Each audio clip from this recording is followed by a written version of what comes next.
Good morning dear children.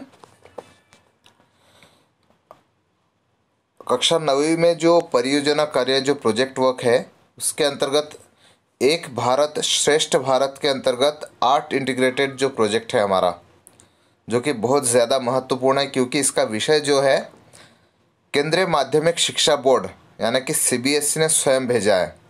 इसलिए इसे बहुत मेहनत से बहुत मन से करना है और संपूर्ण करना है, क्योंकि इसकी सारी जानकारी पूरा ब्यौरा पूरा रिपोर्ट जो है हमें सीबीएसई को भेजना है। तो यह प्रोजेक्ट जो है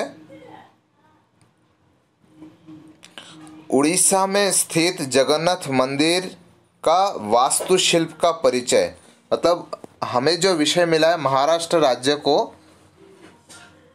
यह जो है उड़ीसा मिला है।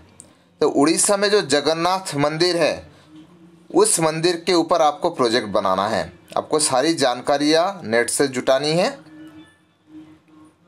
सारी जानकारियाँ निकाल करके आप पीपीटी के माध्यम से प्रोजेक्ट मुझे सबमिट कर सकते हैं। सामूहिक प्रोजेक्ट है, ग्रुप प्रोजेक्ट है। आप 5-5, 6-6 विद्यार्थी एक एक ग्रुप में आप स्वयं ही चूज़ कर लीजिए कि आपको किस ग्रुप में रहना है, कौन से ग्रुप में किस तरह से कार्य करना है। सभी को काम बांट दीजिए ताकि किसी के ऊपर बोझ ना पड़े। किसी को उसकी ऐतिहासिक जानकारी, हिस्टोरिकल जानकारी, किसी को भौगोलिक जानकारी, किसी को वास्तुशिल्प, किसी को बनावट, पूरी जानकारी आप एकत्रित कीजिए और उसके बाद पीपीटी बनाइए। ध्यान रखें, जब पीपीटी आप बनाएंगे तो जो पहला पेज है पीपीटी का वह होगा विद्यालय का नाम, आपका विषय, कक्षा, सेक्शन और जो आपका प्रोजेक्ट का विषय है वह। दूसरा पेज जो है आपके समूह में जितने बच्चे हैं उनका नाम होगा। और अंतिम पेज जो है, अंतिम स्लाइड जो है, आप पीपीटी बनाएंगे, जो अंतिम स्लाइड है वो होगा मूल्यांकन के आधार बिंदु, जिसे असेसमेंट रूब्रिक्स कहते हैं। देखिए आखिरी पॉइंट, असेसमेंट रूब्रिक्स, इसे हिंदी में कहते हैं मूल्यांकन के आधार बिंदु। तो यह होगा जो हिंदी में लिखा है विषय वस्तु, कलात्मकता, प्रस्तुतिकरण और सहभागिता। इसके जो 10 अंक है ये सारे पॉइंट जो आखिरी पन्ने में होगा। पहले पन्ने में विद्यालय का नाम और कक्षा, आपकी क्लास, फिर विषय जो है विषय उड़ीसा में स्थित जगन्नाथ मंदिर का वास्तुशिल्प परिचय। अब इसमें देखिए क्या क्या जानकारी आपको अध्यापिका द्वारा उड़ीसा की सांस्कृतिक कला के बारे में जानकारी, उड़ीसा के मुख्य मंदिरों के बारे में जानकारी, फिर जगन्नाथ मंदिर के वास्तुशिल्प के बारे में दिशा निर्देश, चित्रों के संकलन के साथ जानकारी एकत्रित कर लिखने के लिए कहा जाएगा। मतलब आपको चित्र भी उसमें लेना है। ऑनलाइन अब चित्र मिल जाएंगे जगन्नाथ मंदिर के, अलग अलग चित्र वास्तुशिल्प के अनुसार, और इस तरह से आपको पूरी जानकारी उसमें लिखनी है। तो ये हो गया आपका मेन जो प्रोजेक्ट है 8 इंटीग्रेटेड एक भारत श्रेष्ठ भारत के अंतर्गत। इससे ये जितने भी प्रोजेक्ट बचे हुए हैं वह प्रोजेक्ट जो है 15 नवंबर तक पूर्ण करना है आपको, सारे प्रोजेक्ट। उसके बाद कोई प्रोजेक्ट स्वीकार नहीं किया जाएगा। ठीक है। दूसरा प्रोजेक्ट जो था हमारा अस्वस्थ मित्र के मनोबल हेतु कार्ड निर्माण, ये बहुत पहले हमने किया था। अभी भी कई बच्चों ने सबमिट नहीं किया, तो मैं अभी सबके मार्किंग के लिए हाफ ईयरली हो चुका है, आपके हाफ ईयरली का करेक्शन भी हो चुका है। अब मैं इंटरनल असेसमेंट के करेक्शन के लिए बैठूंगा। तो जिस विद्यार्थी के प्रोजेक्ट नहीं आए उनको सीधा सीधा मैं 0 डालने वाला हूँ। 2-4 दिन और इंतज़ार करूँगा ताकि जो बच्चे देना चाहे वो दे सकते हैं, और उसके बाद मैं एक्सेप्ट नहीं करूँगा। हर प्रोजेक्ट के लिए यही क्राइटेरिया है। आपके पहले पेज में आपका नाम, विद्यालय का नाम, प्रोजेक्ट का नाम, और आखिरी पेज में असेसमेंट रूब्रिक्स। अगर प्रोजेक्ट इंडिविजुअल है तो आपका नाम भी पहले पेज में ही होगा, और ग्रुप है तो दूसरे पेज में आपके ग्रुप में सारे मेंबर्स के नाम होंगे, और अंतिम पेज में असेसमेंट रूब्रिक्स, मूल्यांकन के आधार बिंदु। तीसरा प्रोजेक्ट था हमारे मिट्टी की कृति निर्माण कर उस पर एक कुछ पंक्तियाँ लिखना। मैंने कहा था मिट्टी से बनी कोई चीज़ आपको बनानी थी और उस पर कोई कहानी या कहानी नहीं, कविता लिखनी थी। ये भी कई बच्चों ने किया है, मुझे फ़ोटो भेजी है। कई बच्चों ने नहीं किए, तो अभी आपके पास समय है, जल्द से जल्द पूर्ण करके मुझे भेजिए।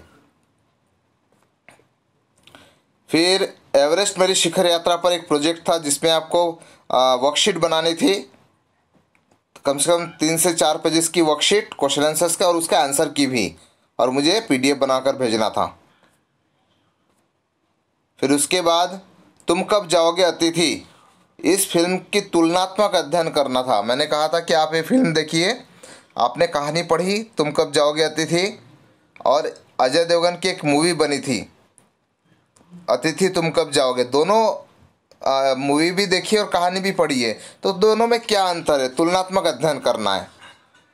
उसके मेरिट्स डीमेरिट्स, क्या समानता है क्या भिन्नता है, आपको कौन सी कहानी अच्छी लगी तो क्यों लगी, अगर दोनों कहानियाँ अच्छी लगी तो उसके पीछे कारण क्या है, इस तरह से पूरी जानकारी आपको लिखित रूप में सबमिट करना था। इसमें भी वही सभी में क्राइटेरिया एक समान, आपको मूल्यांकन के आधार बिंदु जरूर लिखना है। अगला था एक फूल की चाह, ये चित्र के आधार पर संवाद प्रस्तुतिकरण है। तो मैं हर एक, आप लोग पहले समूह बना लीजिए पहले प्रोजेक्ट के लिए, और मुझे बताइए कि किसका कौन से बच्चों का कौन सा समूह है, तो उसके हिसाब से मैं अलग अलग चित्र दूंगा।